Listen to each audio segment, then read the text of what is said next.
स्कूलों में बच्चे जो पेंसिल पकड़ते थे वो विदेश से आती थी। भारत में ना तो तकनीक थी, ना ही मशीनें, और ना ही किसी ने कोशिश की थी कुछ अपना बनाने की। लेकिन मुंबई की एक तंग सी गली में एक गरीब लड़का इस सोच से पल रहा था कि जब अपने देश में पेंसिल तक नहीं बन रही तो क्यों ना मैं ही कुछ करूं।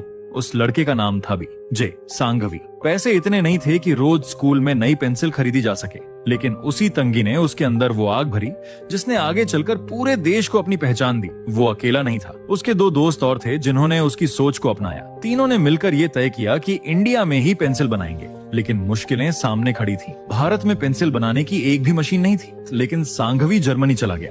क्यों? क्योंकि वहां दुनिया की सबसे बेहतरीन पेंसिल बनती थी। उसने वहां हर एक मशीन को देखा, समझा कौन सा ग्रेफाइट अच्छा होता है, किस लकड़ी से पेंसिल मजबूत बनती है।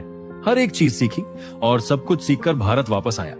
लेकिन अब सवाल था मशीनें कहां से लाए? तो उसने वो भी खुद बनाने की ठानी। स्थानीय बढ़ई मिस्त्री और पुराने सामानों से एक एक मशीन खुद बनाई। रातें बिताई, हाथ जलाए, लकड़ी फटी, ग्रेफाइट बर्बाद हुआ, लेकिन हर बार वो फिर से खड़ा हुआ। फिर एक दिन कम लागत में ऐसी क्वालिटी की पेंसिल बना दी जो विदेशी ब्रांड से भी बेहतर थी। लेकिन कहानी यहीं खत्म नहीं होती।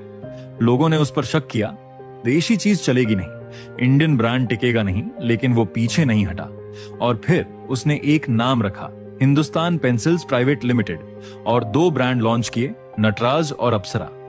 शुरुआत में किसी ने नहीं खरीदा, लेकिन धीरे धीरे बच्चों के हाथों में विदेशी ब्रांड की जगह नटराज की लाल पेंसिल और अप्सरा की चमकदार पेंसिल दिखने लगी। आज वही कंपनी 50 से भी ज्यादा देशों में अपने प्रोडक्ट्स बेचती है। लेकिन बहुत कम लोग जानते हैं कि ये कहानी एक गरीब लड़के की हिम्मत, जुनून और जिद से शुरू हुई थी। इसलिए याद रखना, अगर तुम्हारे अंदर सीखने की भूख है और ना हारने की हिम्मत, तो तुम्हारा नाम भी एक दिन किसी ब्रांड के पीछे लिखा होगा।